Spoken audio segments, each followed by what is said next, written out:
सिया राम। जय हनुमान। मंगल भवन अमंगल हारी, तबहु से दशरथ अजुर विहारी। अद्भुत है महिमा दो अक्षर के नाम की, सुनो राम कथा जय बोलो श्री राम की। गादि सुनो का हृदय हसी, मुनि हरिहरई सूत। आए मैं खाण ना उखमय, अजहु न बूझे अबूत। विश्वामित्र जी ने हृदय में हंसकर कहा, मुनि को हरा ही हरा सूझ रहा है, अर्थात सर्वस्व विजयी होने के कारण ये श्री राम लक्ष्मण को भी साधारण क्षत्रिय ही समझ रहे हैं, किंतु ये लोहमयी केवल फौलादी की बनी हुई है। खाड़ खाड़ा खड़ग है, ऊख की रस की खाड़ नहीं है, जो मुंह में लेते ही गल जाए। खेद है मुनि अब तो बेसमझ बने हुए हैं, इनके प्रभाव को नहीं समझ रहे हैं। कहूँ लखन मुनिशील तुम्हारा, को नहीं जान विदित संसारा। माता पितहि उरन भयनी के, अगुर रिनु रहा सोच बड़ जी के। लक्ष्मण जी ने कहा, हे मुनि, आपके शील को कौन नहीं जानता, वो संसार भर में प्रसिद्ध है।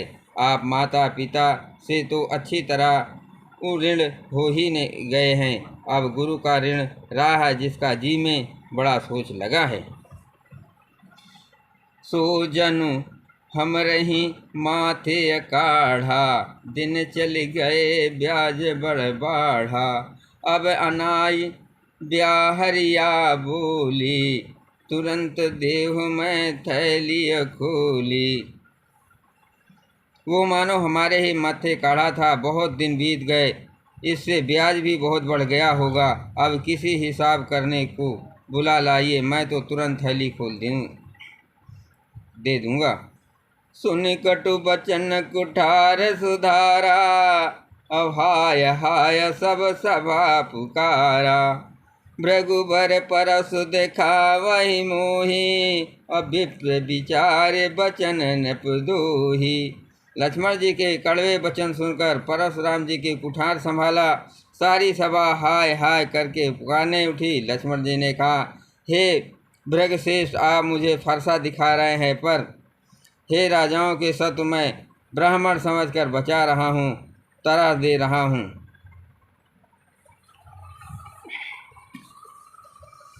मिले न कबहु सुबट रन गाढ़े, अद्विज देवता घर के बाढ़े।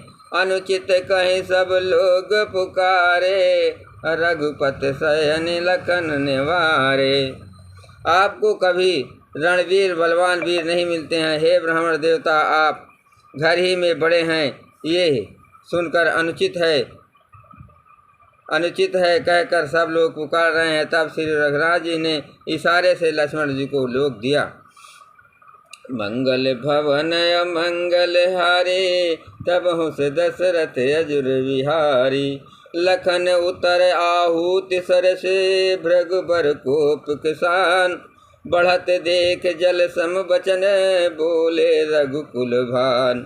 लक्ष्मण जी के उत्तर से जो आहूत के समान थे, परशुराम जी के क्रोध रूपी अग्नि को बढ़ते देख करके रघुकुल के सूर्य श्री रामचंद्र जी जल के समान शांत करने वाले वचन बोले। नाथ करहूँ बालक पर छोहू, असूद दूध मुख करहे न कोहू। जो मैं प्रभु प्रभाव कछु जाना, तो किए बराबर करत आयाना। हे नाथ, बालक पर कृपा कीजिए, इस सीधे और दुमुहे बच्चे पर क्रोध न कीजिए। यदि ये प्रभु का आपका कुछ भी प्रभाव जानता, तो क्या ये बेसमझ आपकी बराबरी करता। जो लरिका कछु अचगरी करही, गुरु पित मात मोद मन भरही।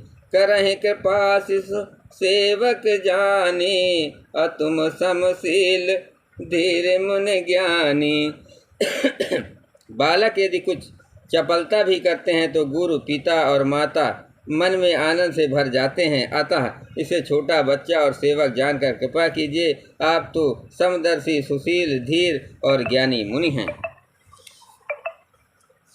राम बचन सुन कछुक जुड़ाने, कह कछु लखन बहुर मुस्काने। हसत देख नक शिखर से व्यापी, राम तोर भ्राता बड़ पापी। श्री रामचंद्र जी के वचन सुनकर वे कुछ ठंडे पड़े। इतने में लक्ष्मण जी कुछ कहकर फिर मुस्कुरा दिए। उनको हंसते देखकर परशुराम जी के नख से सिर तक सारे शरीर में क्रोध छा गया। उन्होंने कहा, हे राम, तेरा भाई बड़ा पापी है। गौर शरीर श्याम मन माही, अकाल कूट मुख पय मुख नाही। सहज टेढ़ अनुहरहे न तोहि, अनीच मीचु सम देख न मोही।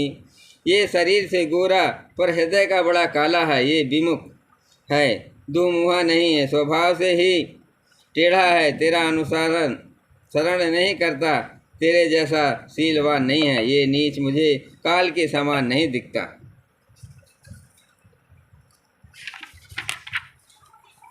मंगल भवन अमंगल हारी, तब हंस दशरथ अजुर बिहारी। लखन कहो हंस सुनहु मुनि, कूद पाप कर मूल। जय बस जन अनुचित करहे, चरै विश्व प्रतिकूल। मैं तुम्हारे अनुचर मुनिया, अपरिहर कोप करो अब दावा। टूट चाप नहीं जुरहि रिसाने, अब बैठे हुई हैं अपाय पिराने। हे मुनिराज, मैं आपका दास हूँ। आप क्रोध लगाकर त्याग कर दीजिए। टूटा हुआ धनुष और क्रोध करने से जुड़ नहीं जाएगा। खड़े खड़े पैर दुखने लगे होंगे, बैठ जाइए। जो अति प्रिय तो करहे उपाई, अजोर को बड़ गुण बुलाई। बोलत लखन जनक डराई, अमष्ट करहु अनुचित बल नाही। यदि धनुष अत्यधिक प्रिय है तो कोई उपाय